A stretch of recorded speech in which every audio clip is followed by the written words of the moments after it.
Assalamualaikum warahmatullahi wabarakatuh. Bihamdillah wassalatu wassalamu ala rasulillah wa ala alihi wa sahbihi wa mawalah wa la hawla wa la quwwata illa billahi wa ba'du. Alhamdulillah, di malam ini kita bisa duduk kembali di majelis ilmu di Masjid Nidaul Ilmi. Salawat dan juga salam kita hadiahkan kepada Rasul kita Nabi besar Muhammad sallallahu alaihi wa ala alihi wasallam. Ma'asyiral muslimin yang dimuliakan Allah Subhanahu wa taala, tema di malam hari ini kita akan membahas tentang pentingnya istiqomah di permulaan tahun Hijriah. Ma'asyiral muslimin yang dimuliakan Allah Subhanahu wa taala, Anas bin Malik radhiyallahu anhu meriwayatkan sebuah hadis dari Nabi sallallahu alaihi wasallam, sayati alaikum zaman walladzi ba'dahu syarru minhu. Akan datang zamannya kepada kalian bahwa yang setelahnya dipastikan lebih buruk dibandingkan sebelumnya. Artinya zaman semakin jauh dari Nabi sallallahu alaihi wasallam dipastikan lebih buruk daripada sebelumnya. Dan itu diperlukan dengan istiqomah. Apalagi di zaman sekarang yang namanya syubhat itu betul-betul menyambar-nyambar setiap akidah dan agama manusia. Belum lagi syahwat yang dipertontonkan setiap hari dan menggoda iman setiap manusia. Tentu keduanya sangat bahaya, baik syubhat ataupun syahwat. Dan kita tahu bahwa syubhat itu pendorongnya adalah syaitan, adapun syahwat itu pendorongnya hawa nafsu. Syubhat ini merusak agama, tapi kalau syahwat itu merusak akhlak. Dan dalam kehidupan, agama dan akhlak itulah yang memperbaiki manusia. Sebab kalau seandainya hanya bagus pada agamanya, tidak bagus pada akhlaknya, tidak baik juga dia. Ataupun sebaliknya, dia baik akhlaknya, bejat pula agamanya, makin rusak dia. Makanya kemudian harus digabungkan antara agama dan akhlak ini. Dengan cara apa? Dengan cara kita menekan syubhat dan syahwat tadi. Ma'asyiral muslimin yang dimuliakan Allah Azza wa Jalla. Makanya pembahasan malam ini kita akan membahas seputar pentingnya istiqomah. Di dalam Al-Quranul Karim Allah Subhanahu wa ta'ala berfirman, innal ladzina qalu rabbuna Allah thumma istaqamu tatanazzalu alaihimul malaikatu alla takhafu wa la tahzanu wa abshiru bil jannati allati kuntum tu'adun. Surah Fussilat ayat 30. Allah Subhanahu wa ta'ala mengatakan, sesungguhnya orang-orang yang mengatakan Rabb kami adalah Allah, maknanya setiap perintah Allah kita lakukan, setiap larangan Allah kita tinggalkan, setiap yang dihalalkan Allah kita nikmati, setiap yang diharamkan Allah kita jauhi. Itulah kata-kata Rabbuna Allah. Kemudian kita istiqomah di 4 perkara tadi: menjauhi larangan, menjalankan perintah, menikmati yang dihalalkan, menjauhi yang diharamkan. Maka Allah Subhanahu wa taala katakan, tatanazzalu alaihimul malaikatu alla takhafu wa la tahzanu. Maka malaikat akan turun di saat detik-detik wafatnya, kemudian membisikkan di telinganya, jangan takut akan perkara yang akan datang, dan jangan bersedih akan perkara yang kau tinggalkan, dan berbahagialah akan sorga yang Allah janjikan. Wa abshiru bil jannati allati kuntum tu'adun. Ayat inilah yang mendasari pentingnya istiqomah. Ma'asyiral muslimin yang dimuliakan Allah Azza wa Jalla, sebelum saya menjelaskan tentang makna istiqomah, sebab-sebab bagaimana kita bisa istiqomah, untuk merangsang pembahasan kita akan membahas dulu apa sih thamratul istiqomah ini. Buah daripada istiqomah itu apa? Apa hasilnya kalau kita istiqomah ini? Yang pertama, dukhulul jannah. Tentunya sebab terbesar orang masuk ke dalam surga. Jadi istiqomah adalah sebab orang terbesar masuk ke dalam surga. Sebagaimana ayat yang tadi saya baca, surah Fussilat ayat 30 tadi. Wa abshiru bil jannati allati kuntum tu'adun. Maka malaikat akan membisikkan di telinga orang yang istiqomah itu, berbahagialah dengan surga yang telah Allah janjikan kepadamu. Maka buah istiqomah adalah sebab terbesar orang masuk ke dalam surga. Ini yang pertama. Kemudian yang kedua,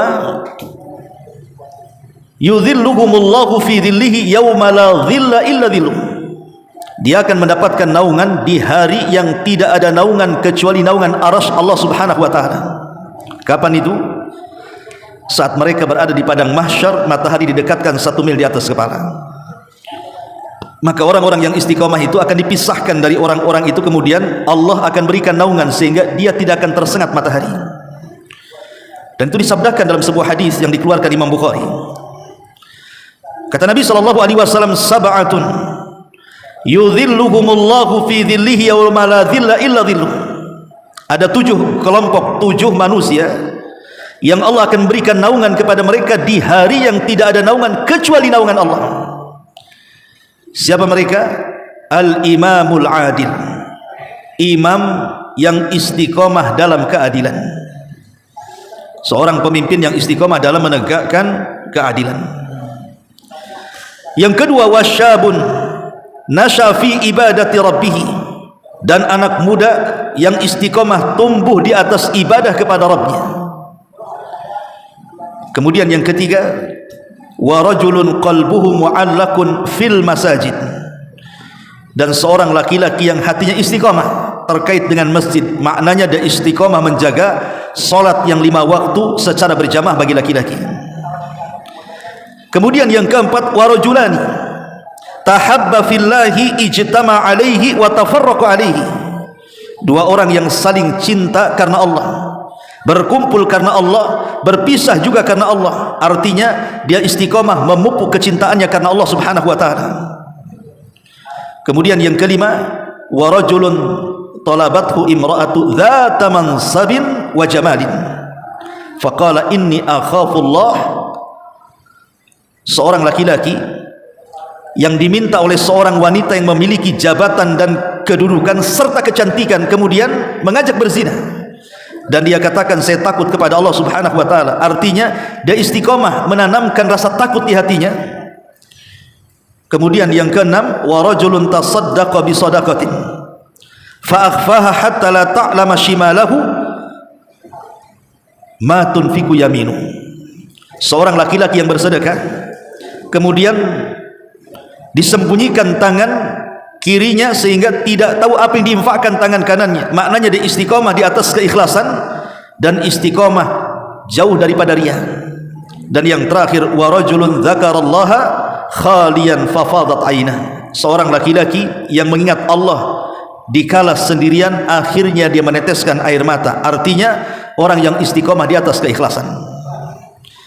Jadi 7 orang ini, mereka adalah manusia yang beristiqomah kepada Allah Subhanahu wa taala. Maka balasannya mereka akan mendapatkan naungan di hari yang tidak ada naungan kecuali naungan Allah Subhanahu wa taala.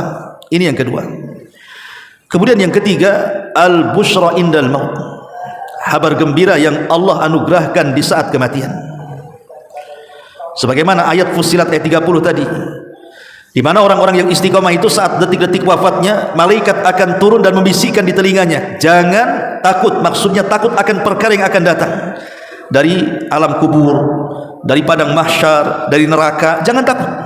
Allah takhafu wala tahzanu, jangan sedih. Artinya jangan sedih apa yang kau tinggalkan. Dengan kematianmu kau tinggalkan anakmu, istrimu, suamimu, hartamu. Jangan sedih, semua sudah dijaga oleh Allah Subhanahu wa taala.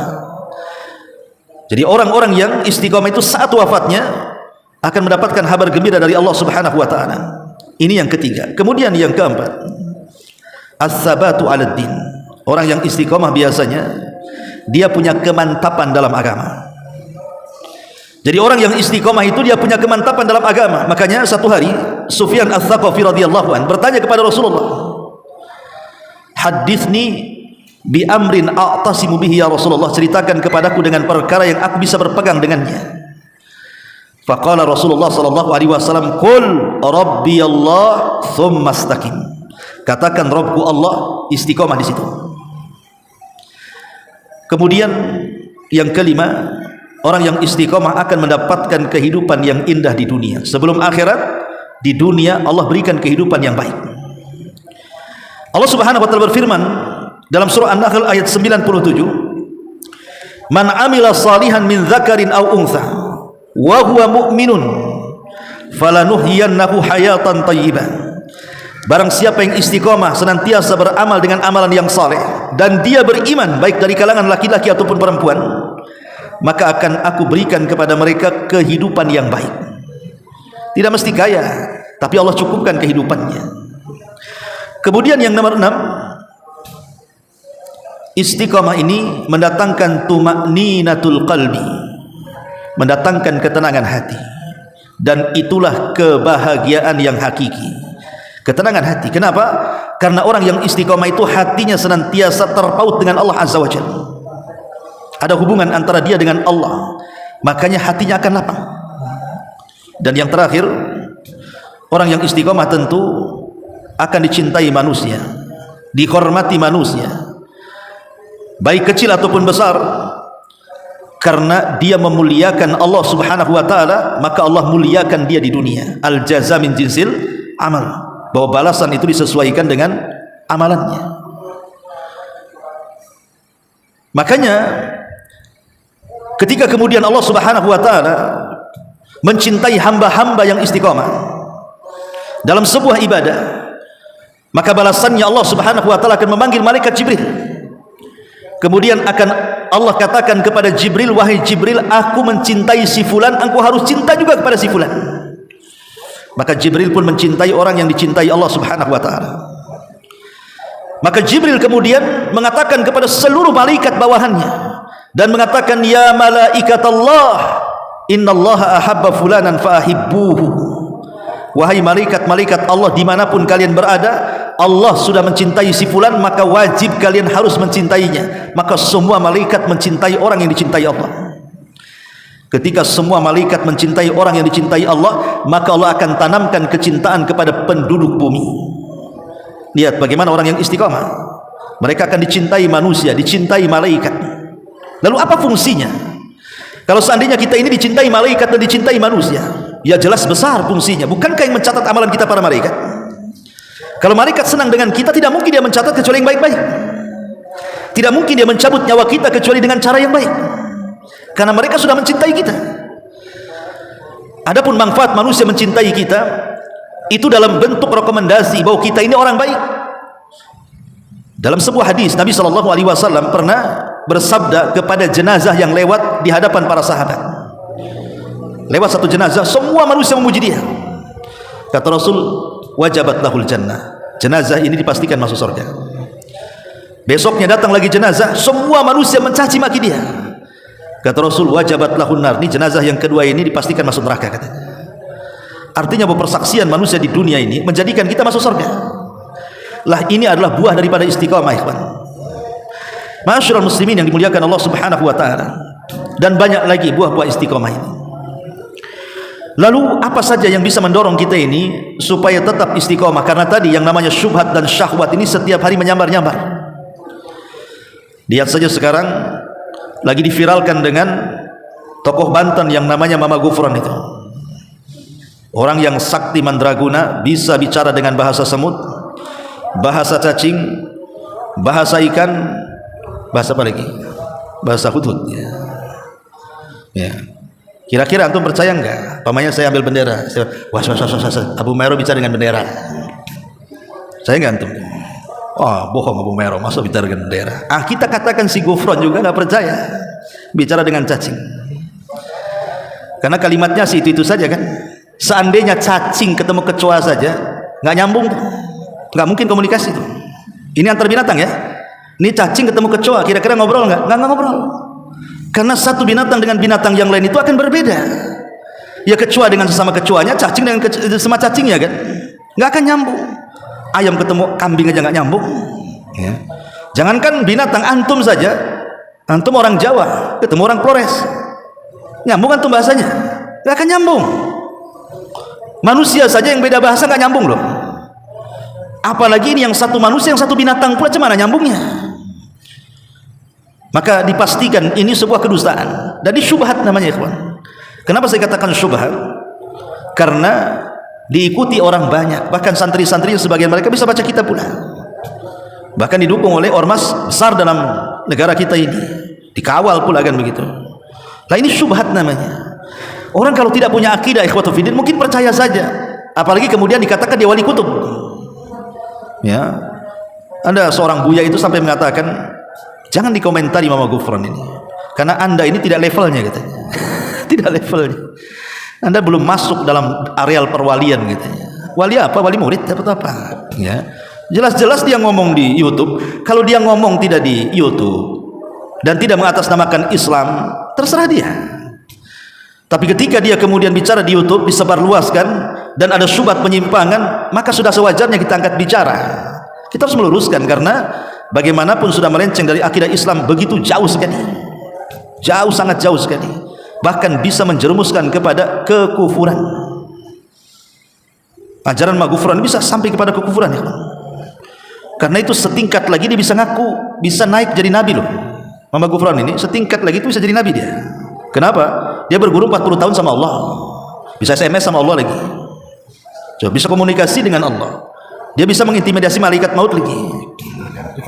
Ini kan luar biasa. Nabi aja tidak bisa mengintimidasi malaikat kan, dia bisa dia. Ini kan hebat namanya. Mungkar nakir aja bisa dia ngobrol sama dia. Ini syubhat. Belum lagi khurafat-khurafat yang datang dari sebagian oknum Habib. Ada sebagian oknum Habib itu mengarang-arang khurafat luar biasa, seolah-olah dia penjamin surga. Itu bisa lihat di YouTube itu, untuk mendoktrin bahwa dia ini seorang Habib keturunan Nabi SAW, dia harus menceritakan kisah khurafat. Padahal kalau dia memang mengaku keturunan Nabi SAW, harusnya dia orang yang paling memperjuangkan sunnah kakeknya, harusnya. Logikanya kan begitu. Karena dia dekat dengan Nabi. Kalau dia mengaku cucu Nabi, berarti silsilahnya lebih dekat kepada Nabi dibandingkan kita. Ketika lebih dekat dengan Nabi SAW, seharusnya dia lebih dekat dengan sunnah Rasul, memperjuangkan sunnah Rasul, membantah syubhat-syubhat dari perbuatan-perbuatan bid'ah dalam agama, dan begitu seterusnya. Harusnya mereka yang paling kencang di atas sunnah, karena nasabnya lebih dekat kan. Ini tidak, lebih banyak takhayulnya, khurafatnya. Ya kita katakan oknum lah, kalau tidak dikatakan semuanya kan gitu.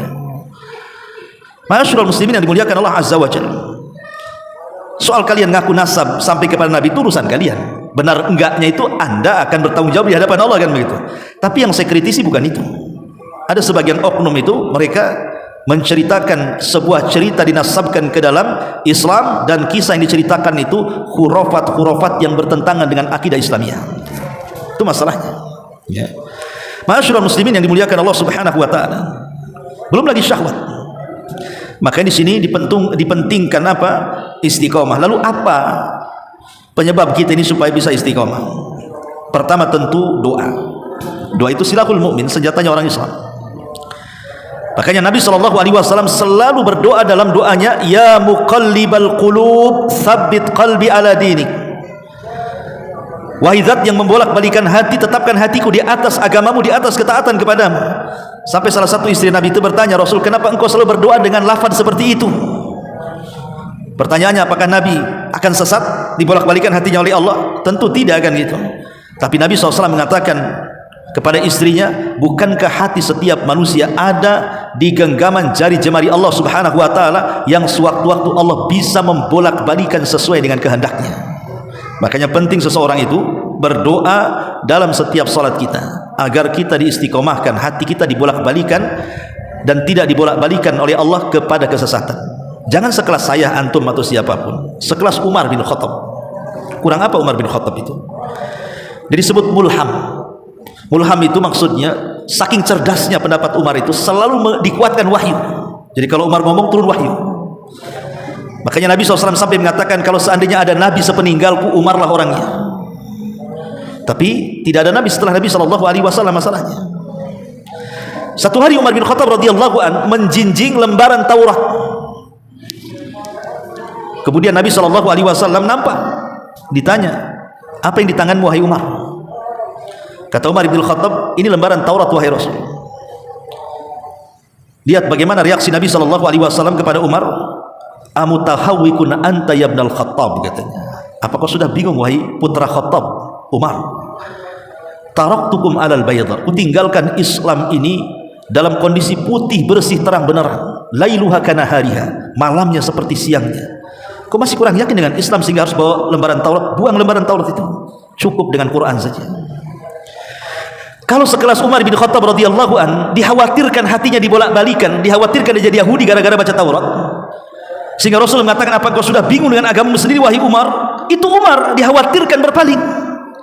Apalagi kita, siapa kita dengan Umar bin Khattab yang memungkinkan sewaktu-waktu kita terkena syubhat kemudian sesat? Dengan sedikitnya ilmu yang kita miliki dan keroposnya akidah yang kita punyai, mudah saja diombang-ambingkan dengan syubhat itu, ikhwan. Makanya penting berdoa kepada Allah supaya istiqomah. Wahai Zat yang membolak-balikan hati, tetapkan hatiku di atas ketaatan kepadamu. Ini yang pertama. Yang kedua, al-iktsar minat ta'ati, perbanyak melakukan ketaatan kepada Allah Subhanahu wa taala. Makanya Nabi sallallahu alaihi wasallam adalah manusia yang paling mengajarkan bagaimana cara istiqomah. Apa kata Rasul? Khairul a'mal adwamuha wa in qalla. Sebaik-baik amal itu adalah yang sederhana tapi terus-terusan dilaksanakan. Ini konsep istiqomah namanya. Sebab kalau seandainya saya antum memborong seluruh agama, antum amalkan, agama akan mengalahkan kita. Bukan kita yang mengalahkan agama, agama yang akan mengalahkan kita. Seberapalah kekuatan kita ini memborong agama? Antum lakukan semua salat sunnah dalam sehari semalam, antum lakukan semua puasa sunnah dalam sebulan, antum amalkan semua zikir dan doa sehari semalam. Siapa yang tahan, ikhwan? Mungkin antum tidak bisa bekerja karena beribadah terus kan, nggak tahan. Contoh saja antum puasa sunnah lah, antum borong nih Senin Kemisnya, puasa Dawudnya, Ayamul Bidnya umpamanya. Siapa yang tahan? Sampai kapan? Atau antum borong sholat sunnahnya, witirnya, duhanya, rawatibnya, tahiyatul masjidnya, sholat sunnah wudunya, sholat sunnah mutlaknya, macam-macamnya gitu dalam sehari semalam, atau dalam sebulan atau 2 bulan, nggak akan tahan, pasti kita akan tumbang. Makanya ada penyesalan di raut Abdullah ibn Amr ibn As radhiyallahu anhu. Abdullah ibn Amr ibn As ini kan di masa mudanya dia pakar puasa, pakar baca Quran, pakar ibadah. Sampai akhirnya Nabi SAW menasihati, jangan menghatamkan Quran setiap malam, tapi hatamkanlah Quran sebulan sekali. Kata Abdullah ibn Amr bin As, saya bisa kurang daripada itu. Kata Rasul, kalau begitu sepekan sekali. Kata Abdullah, saya bisa kurang daripada itu. Dia nawar kita sama Nabi, termasuk juga puasa. Setelah dia tua, Abdullah ibn Amr ibn As ini baru paham maksud Nabi. Setelah dia tua, dia tidak sanggup mengamalkan apa yang diamalkan di waktu muda. Artinya kan tidak istiqomah jadinya kan. Tapi kalau kita ambil amalan sederhana di waktu muda, maka sampai tua pun kita bisa melaksanakannya, karena amalan itu bisa dilakukan orang tua dan anak muda. Itu maksudnya. Itulah konsep dari Nabi SAW. Khairul a'mali adwamuha wa in qalla. Sebaik-baik amal itu yang terus menerus walaupun sifatnya sederhana. Maka itulah konsep Nabi SAW di dalam menjaga keistiqomahan. Ini yang kedua. Kemudian yang ketiga, di antara hal-hal yang bisa menjaga keistiqomahan kita adalah thalabul ilmi. Teruslah kita menuntut ilmu. Ilmu itulah yang menjadikan kita istiqomah. Dan futur dari majelis ilmu itu menjadikan kita jauh daripada istiqomah. Orang kalau terus hadir di majelis ta'lim, kalaupun mungkin sekarang kan Allah mudahkan nih dengan adanya medsos kan, antum bisa menambah ilmu bukan hanya di majelis taklim saja, antum di rumah bisa dengar YouTube dengan berbagai macam ustaz-ustaz sunnah yang ada di berbagai macam daerah bahkan negara, kita bisa akses lewat YouTube tuh. Selain antum hadir di majelis taklim, antum juga bisa menambah ilmu kan lewat medsos itu, baik dengan alat elektro cetak membaca dari internet ataupun mendengar dari YouTube dan yang semacamnya. Orang kalau terus-terusan istiqomah di atas ilmu, ikhwan, maka ilmu itu yang akan menjaga keistiqomahan kita. Yakin. Makanya antum lihat orang yang berilmu dengan orang jahil itu beda. Beda, orang berilmu dengan orang yang jahil itu sangat beda sekali. Contoh sederhana saja, antum duduk di majelis taklim dengan antum duduk di majelis konser. Pamannya di mana di sini? Anggap saja di Marina tuh. Ada konser dangdut. Antum duduk di situ. Kemudian ada pengajian daurah di mana? Datangkan ustadz yang bagus-bagus. Antum duduk di tengah-tengah daurah. Itu rasanya beda ya, kawan. Karena yang satu majelis main-main, yang satu majelis akhirat kan. Itu satu kali duduk saja sudah rasanya beda. Kenapa? Karena al-arwahu junudun mujannada. Namanya ruh itu kata Rasul, dia akan bersatu bersama yang ada sesuai dengan dia, atau dia dengan seragamnya bahasanya. Ruh itu akan bersama seragamnya. Orang yang sudah ngaji, dia tidak suka dengan orang yang tidak ngaji. Dengan secara fitrahnya itu seperti itu jadinya kan. Dia tidak suka tuh. Orang yang biasa ngaji sunnah umpamanya kan. Jangan dengan orang yang tidak ngaji, dengan pengajian yang lain yang mungkin menyesatkan saja kita sudah tidak suka. Sudah ada gitu ya. Karena ada hidayah di situ. Makanya thalabul ilmi itu jalan yang paling besar juga. Kita ini istiqamah. Kemudian yang keempat ini juga tidak kalah pentingnya adalah musahabatus salihin. Berkawan dengan orang-orang yang baik. Orang-orang yang saleh yang seakidah dengan kita. Sebab kalau antum berkawan dengan ahli bid'ah, dengan orang-orang yang sesat, dengan orang-orang yang mendakwakan dakwah yang menyimpang, lama-lama antum terpengaruh tuh. Makanya kenapa para ulama itu keras jangan duduk-duduk bersama mereka kan, orang-orang yang bersyubhat itu. Karena syubhat itu menyamar-nyamar masalahnya. Ingat kisah yang pernah saya ceritakan, Imran ibn Khittan, ulama ahli sunnah wal jamaah, pakar hadis dunia di zamannya, ulama salaf. Imran ibn Khittan ini tertarik dengan seorang gadis sangat cantik. Dia putri daripada pamannya. Masalahnya satu keluarga pamannya itu berakidah Khawarij. Kawan-kawan Imran ibn Khittan sesama para ulama ini menasihati jangan kau nikah dengan dia karena keluarganya Khawarij. Apa kata Imran ibn Khittan? Enggak apa-apa. Kalau saya menikah dengan dia, aku akan tarik semuanya kepada ahli sunnah. Niatnya bagus kan? Dia merasa ujub dengan ilmunya. Menikahlah Imran ibn Khittan dengan gadis itu. Belakangan dia yang tertarik jadi Khawarij. Padahal ulama dunia. Lihat bagaimana syubhat itu menyambar-nyambar ya. Jangan lagi sekelas Imran ibn Khittan. Di zaman Rasul ada namanya, saya lupa namanya, pokoknya ujungnya al-unfuah. Aduh lupa nama. Tapi memang riwayatnya lemah sih, lemah riwayatnya. Tapi ini dicantumkan dalam kitab sejarah, kita ambil ibrahnya saja ya. Jadi dia itu adalah orang yang pernah menghatamkan bersama Rasul surah Al-Baqarah. Rajal ibn Unfuah, ayo saya ingat, Rajal ibn Unfuah.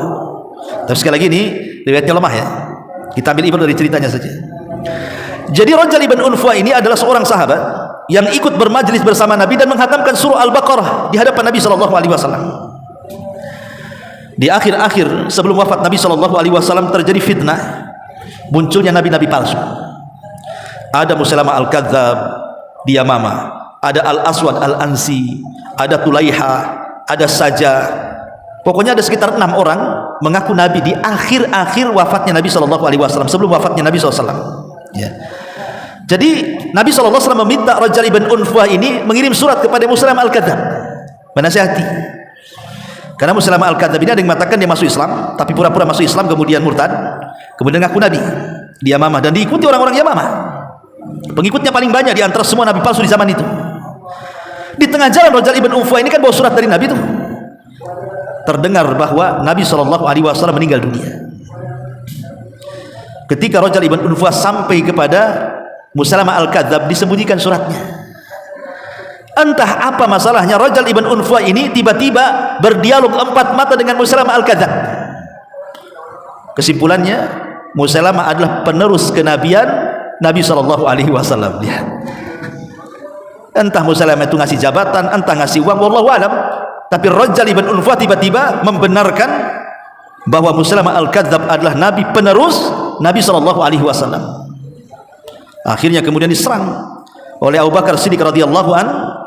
Pasukan Musailamah al-Kadzdzab terdesak sampai masuk ke sebuah kebun, maka kebun itu kemudian dikepung oleh para sahabat.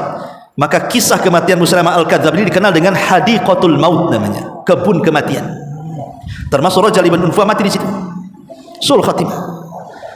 Lihat, seorang sahabat Nabi kan menghatamkan surah Al-Baqarah dengan Nabi, bisa murtad, ikut Muslim al-kadzab pula kan gitu. Tapi sekali lagi ceritanya lemah kan gitu. Tapi siapapun bisa terjadi, sahabat juga manusia.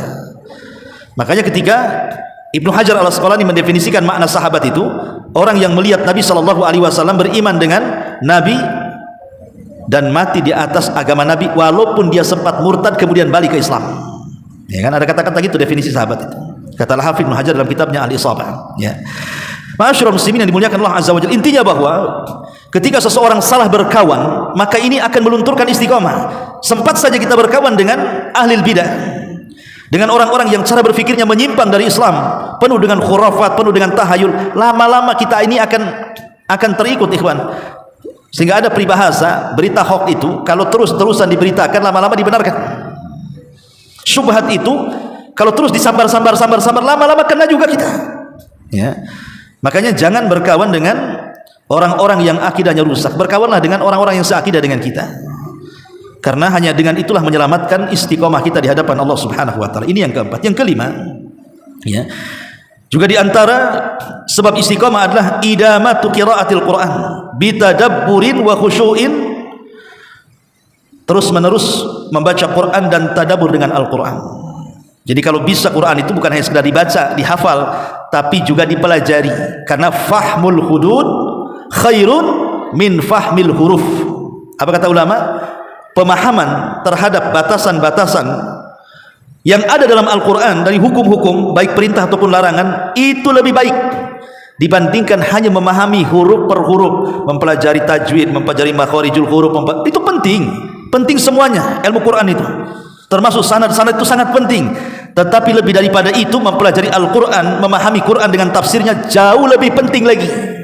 Makanya ada istilah fahmul hudud khairun min fahmil huruf. Memahami hudud lebih baik daripada memahami huruf. Ya. Jadi bukan hanya sekedar menghafal, mempelajari qiraah, tapi juga gali isi daripada Al-Quran. Karena itu inti Quran diturunkan untuk diamalkan, bukan hanya sekedar ibadah bacaannya kan. Lah Quran itu sendiri adalah salah satu penyebab kita ini istiqamah. Secara singkat selanjutnya, mujahadatun nafsi bisirkin. Mujahadatun nafsi, bersungguh-sungguh melawan hawa nafsu. Karena di antara yang menjadikan orang tidak istiqamah itu karena mengikuti hawa nafsunya. Maka melawan hawa nafsu itu salah satu jalan menuju istiqamah. Kemudian juga al-fiqratu fil mauti, berfikir tentang kematian dan akhirat. Orang kalau berfikir tentang kematian, bahwa ada kehidupan setelah kematian, ada hisab setelah kematian, ada mizan setelah kematian, ada pembagian catatan setelah kematian, ada titian setelah kematian, ada surga, ada neraka setelah kematian, tentu orang itu akan istiqomah, ikhwan. Karena semua akan ada pertanggungjawaban di situ. Ini kalau saya tidak baik, wah ini bahaya. Nanti akan dipertanggungjawabkan di hadapan Allah. Makanya dengan terus mengingat akhirat, itu penyebab terbesar juga kita istiqomah. Kemudian juga di antara penyebab istiqomah adalah al-bu'du an kulli sababin min sya'nihi an yuqi'aka fil ma'siyati. Jauhi dari setiap sebab-sebab yang bisa menjerumuskan kamu ke dalam kubangan kemaksiatan. Karena maksiat ini yang menjadikan kita tidak istiqomah. Orang yang maksiat, ikhwan, pemanya orang itu istiqomah awalnya, salatnya, majelis taklimnya, baca Qur'annya, kemudian mulai dia tertarik dengan satu maksiat. Maksiat ini melahirkan maksiat yang lain. Jangan salah, ikhwan, maksiat ini pasti ada turunannya. Orang kalau sudah bermaksiat satu kali pasti ingin dua kali. Kalau sudah bermaksiat dua kali pasti ingin tiga kali, ingin 4 kali, 5 kali, 100 kali, 1000 kali. Begitu. Maksiat itu ada turunannya. Karena maksiat itu kan lezat masalahnya, lain dengan ketaatan kan gitu, berat gitu. Makanya untuk menaikkan iman itu lebih sulit dibandingkan menurunkan iman. Ibaratnya kalau antum naik gunung, itu kan agak sulit ya, ngos-ngosan. Tapi antum jegur dari gunung lebih mudah kan? Tuh lompat aja, ya, dari gunung udah sampai ke bawah. Kalau orang jegur ke neraka itu lebih mudah, ikhwan. Nggak perlu sekolah untuk masuk neraka itu. Apa ada antum sekolah S1 S2 masuk neraka? Masuk neraka lu nggak perlu sekolah. Tapi masuk surga itu perlu sekolah, perlu belajar, ada ilmunya. Makanya jangan sampai kemudian maksiat ini menjadikan penyebab hilangnya istiqomah. Ini juga diantara sebab istiqomah. Kemudian juga diantara sebab istiqomah adalah ma'rifatu khutuwati syaitan lil hadari minha, mengetahui langkah-langkah setan. Ingat, setan itu kan punya langkah-langkah ya. Paling tinggi orang dibuat syirik. Tidak bisa syirik turun ke bawah dibuat bid'ah. Tidak bisa bid'ah diturun ke bawah disuruh dosa besar. Tidak bisa melakukan dosa besar disuruh dosa kecil. Tidak bisa dia melakukan dosa kecil disuruh dia disibukkan dengan perkara-perkara mubah. Tidak bisa disibukkan dengan perkara mubah, disibukkan perkara yang tidak afdal mengalahkan yang lebih afdal. Begitu. Makanya kemudian Allah Subhanahu wa taala mengatakan wala tattabi khutuwati syaitan. Jangan sampai kalian mengikuti langkah-langkah setan. Karena satu langkah setan antum ikuti, nanti terus langkah-langkah itu kita akan ada di belakangnya. Dan itu yang menjadikan hilangnya istiqomah kita. Kemudian juga yang menjadikan kita bisa istiqomah hifdzul jawarih anil muharramat. Jaga badan ini dari perkara-perkara yang diharamkan. Yang paling penting adalah al-lisan. Jaga lisan. Dia tidak berdusta, dia tidak ghibah, dia tidak namimah, dia tidak melaknat dan begitu seterusnya. Apalagi sampai kemudian lisan ini mengeluarkan kata-kata dengan mendustakan agama, menyebarkan hadis-hadis palsu dan yang lainnya, maka itu lebih parah lagi. Makanya menjaga anggota badan termasuk lisan, ini salah satu penyebab juga seseorang itu bisa istiqomah. Termasuk juga dawamul iftiqari ilallah. Senantiasa kita merasa butuh dengan Allah. Jangan sampai kita merasa cukup. Kita ini abdun hamba yang sangat berhajat dengan Allah Subhanahu wa taala. Maka orang yang setiap detiknya berhajat kepada Allah Subhanahu wa taala, berhajat dengan pertolongannya, berhajat dengan nikmat dan rizkinya, maka pasti dia akan istiqomah. Dipastikan itu karena dia berhajat dengan Allah Subhanahu wa taala. Dan banyak lagi tentunya sebab-sebab orang itu mendapatkan istiqomah di atas Islam. Ma'asyiral muslimin yang dimuliakan Allah Subhanahu wa taala. Sedikit kita mengisahkan kisah-kisah orang-orang yang istiqomah. Saat Nabi SAW meninggal dunia, ikhwan, kita tahu bahwa kondisi para sahabat itu hampir mereka tidak yakin dan percaya dengan kematian Nabi. Jangan lagi Nabi yang meninggal. Kalau antum punya istri, kemudian antum cinta dengan istri, tiba-tiba istri mati mendadak, antum gak yakin istri antum mati, ya kan? Pasti tuh tiba-tiba mendadak itu meninggal gitu, ketabrak gitu ya. Kayaknya istri kita masih hidup tuh. Itulah yang dirasakan para sahabat ketika meninggalnya Nabi SAW. Seolah-olah Nabi masih hidup, sampai Umar megang-megang pedang dan mengatakan, siapa yang mengatakan Nabi meninggal, kupenggal lehernya. Dia tidak meninggal, kata Umar, dia sedang pergi 40 hari. Dia akan datang untuk matahkan kaki tangannya orang munafik, katanya. Bahkan ketika Rasul meninggal, Ali seperti orang gila, Utsman seperti orang lemas. Hampir sahabat tidak ada yang bisa bangun. Coba datang Abu Bakar Siddiq radhiyallahu anhu, satu-satunya yang Allah berikan hidayah, mendapatkan ketenangan saat mendapatkan musibah besar kematian Rasul adalah Abu Bakar. Dia masuk ke kamar Aisyah ummul mukminin, putrinya. Rasul kan jasadnya ditutup oleh kain, dibuka kain kepalanya, kemudian Abu Bakar mencium keningnya. Kemudian Abu Bakar mengatakan, tibta hayyan wa mayyitan anta ya Rasulullah. Sungguh indah jasadmu wahai Rasul, baik engkau hidup ataupun mati. Kemudian Abu Bakar keluar. Umar masih ngancam-ngancam orang tuh. Maka Abu Bakar naik ke atas mimbar. Kemudian Abu Bakar Siddiq radhiyallahu mengatakan di hadapan seluruh para sahabatnya. Kata Abu Bakar Siddiq radhiyallahu an, ayyuhan nas, man kana minkum ya'budu Muhammadan fa inna Muhammadan qad mat. Wa man kana minkum ya'budullaha fa innallaha hayyun la yamut. Wahai manusia, siapa di antara kalian yang menyembah Muhammad, lihat Muhammad sudah mati. Tapi siapa di antara kalian yang menyembah Allah, maka Allah zat yang akan tetap hidup dan tidak akan pernah mati. Kemudian Abu Bakar membacakan sebuah ayat yang kata para sahabat seolah-olah ayat itu baru turun hari itu, padahal itu sudah turun sebelumnya. Kata Abu Bakar Siddiq radhiyallahu an, Allah berfirman, "Ma kana Muhammadun, ma kana Muhammadun." Tidaklah Muhammad, kata Abu Bakar Siddiq radhiyallahu anhu, tidaklah Muhammad sallallahu alaihi wasallam meninggal dunia, dia dibunuh ataupun dia terbunuh. Apakah kalau seandainya Muhammad ini mati terbunuh, kalian akan lari ke belakang punggung-punggung kalian? Wa man yanqalib ala akibaihi falan yadurrallaha syai'a wa sayazzillahu syakirin. Maka siapa yang berpaling dari agama Muhammad, maka tidak memadaratkan Allah sama sekali, karena Allah hanya akan membalas orang-orang yang senantiasa bersyukur kepadanya. Lihat bagaimana Abu Bakar menyadarkan dengan membaca ayat ini, dan Abu Bakar berusaha untuk membuat istiqomah di hadapan para sahabat. Kan hampir futur para sahabat. Macam mana Nabi mati, macam mana Rasul mati katanya. Siapa yang akan membimbing kami, dan begitu seterusnya. Tapi Nabi SAW itu kan sudah mempersiapkan, kata Rasul, iktadu iktadu mim ba'di, maksudnya ikutilah sepeninggalku Abu Bakar dan Umar, kata Rasul. Artinya Rasul sudah mempersiapkan orang-orangnya kan setelah sepeninggalnya kan. Nah makanya Abu Bakar mengatakan, sesungguhnya kalau kalian hidup menyembah Muhammad, Muhammad sudah mati. Tujuan kita bukan menyembah Muhammad, tapi tujuan kita menyembah Allah. Itulah hakikat Abu Bakar menanamkan istiqomah namanya. Wa'budullaha hatta ya'tiyakal yakin, sembahlah Allah sampai datang kematian. Makanya Abu Bakar mengatakan, siapa yang menyembah Muhammad, Muhammad sudah mati. Tapi kalau menyembah Allah terus-terusan, dialah zat yang tetap hidup dan tidak akan pernah mati.